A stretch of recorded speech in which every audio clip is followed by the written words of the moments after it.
Hello everyone, welcome back to my channel. If you're new, please do subscribe so you can get all the updates. The topic we're gonna discuss today.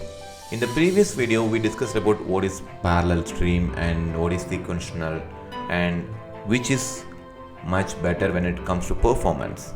But in the last video, we discussed when to use the parallel streams, and today we're gonna talk about when not to use parallel, which leads to performance issue, right? So what I'm gonna do, I'm gonna create a main method here. So the logic I'm gonna tell you right now. Okay, the first thing, I'm going to create two methods.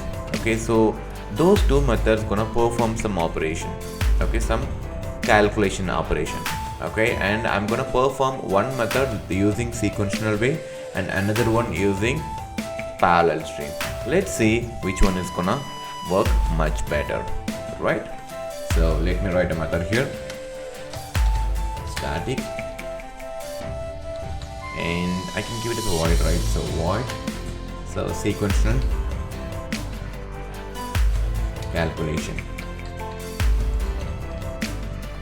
Okay, so in this method I'm gonna pass some input like list of integers.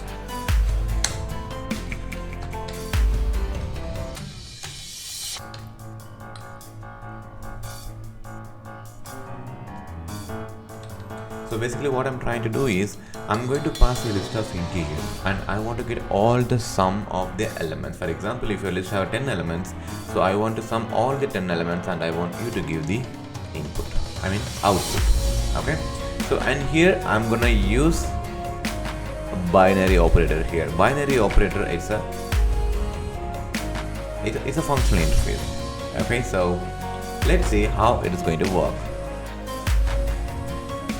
So what I'm gonna do, the first thing, let's start the timing.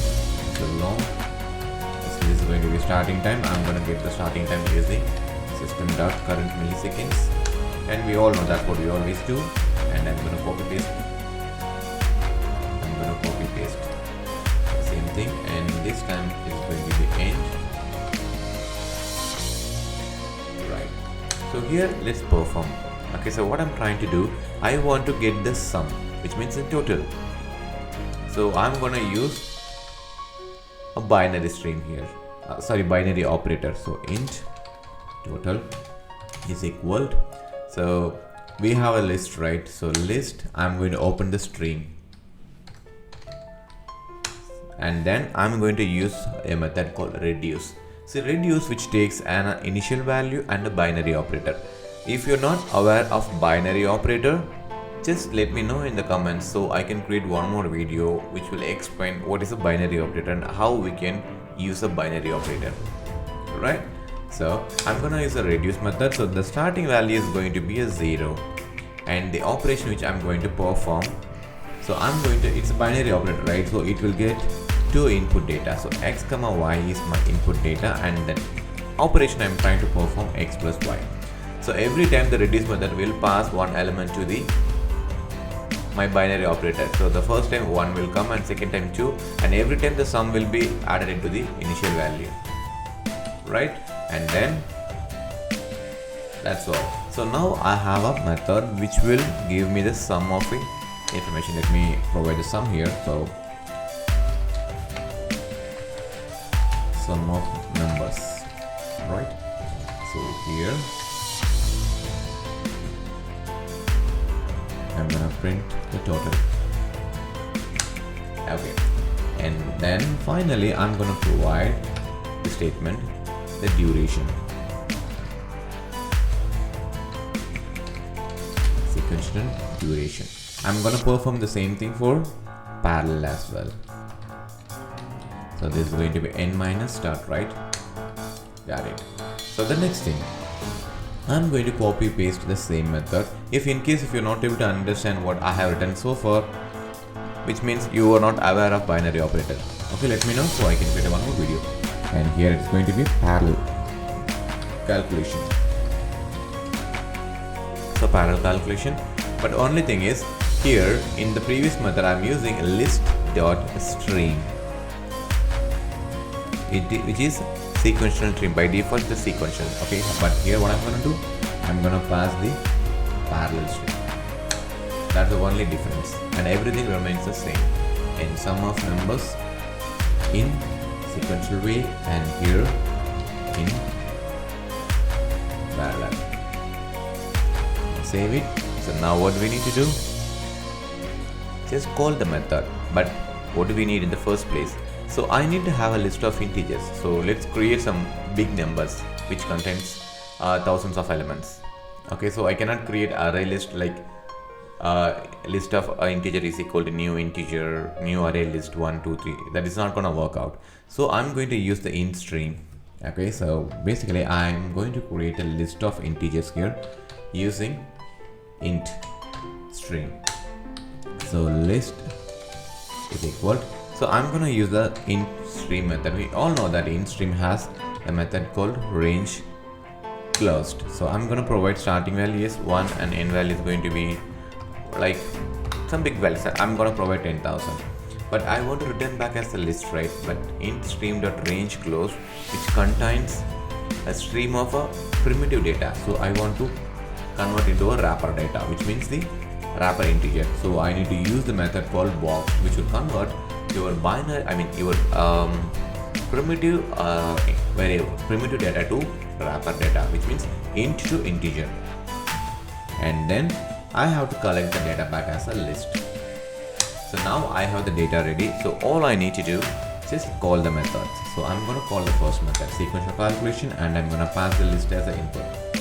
So I'm not going to call the second one. Let's run the first method and we'll see what is the outcome. Okay, so the outcome is sum of numbers in sequence 5000 and 5000, and the duration it took is 19 milliseconds. Okay, let's try to perform the same thing for the parallel calculation, and I'm gonna pass the list. Okay, so in the previous example, parallel always much faster than the sequential, but now let's see what's gonna happen in this scenario. The outcome is same, but take a look at it. Okay, 1 second, I need to change this, right? So sequential duration, and it's going to be parallel duration. Okay, take a look at this. Sequential duration 24 seconds. Outcome is same, but here in this situation, sequential stream always faster. And let me run it again. Always the sequential is much faster. And sequential duration, it sometimes happens. Okay, let's try one more time. And parallel duration, it's faster again. Let me do it for again. So every time I run the code, you will get a different output. Okay, but since I'm running in the Mac OS and I'm using IntelliJ IDE, now the sequential looks like it is always slower when compared to parallel, but in a reality, the parallel will be slower. The reason parallel will be much faster if you are not doing any update or add operation. So here we are adding some data. We are keep updating some data. So when the data modification is happening, that particular situation parallel duration which is always slower when compared to sequential. But here it looks like sequential is much faster. Let me put the same code in the Eclipse IDE. So let me run it from here. This is the same code whatever we tried in the IntelliJ IDE. I'm gonna run it from here. You will see what is the output here. See here, sequential duration is much faster. Let me try it again. Let me run it one more time. Again sequential is faster. So again sequential is faster. Again sequential is faster. So that is how it will work. So whenever you're updating some data or adding some data, modifying some data, you should not go for parallel. Okay, so when pure data travel, so in that particular situation, or you're just simply iterating and just doing some mapping and all, and those kind of situations you can go for parallel. But when you're doing some modification in the data, you should not go for parallel streams. And here the parallel stream is slow, but in the next example I'm going to show you there are scenarios if you are using parallel streams, it will lead to invalid or wrong outputs. We'll talk about that in the next video. See you soon. Thank you.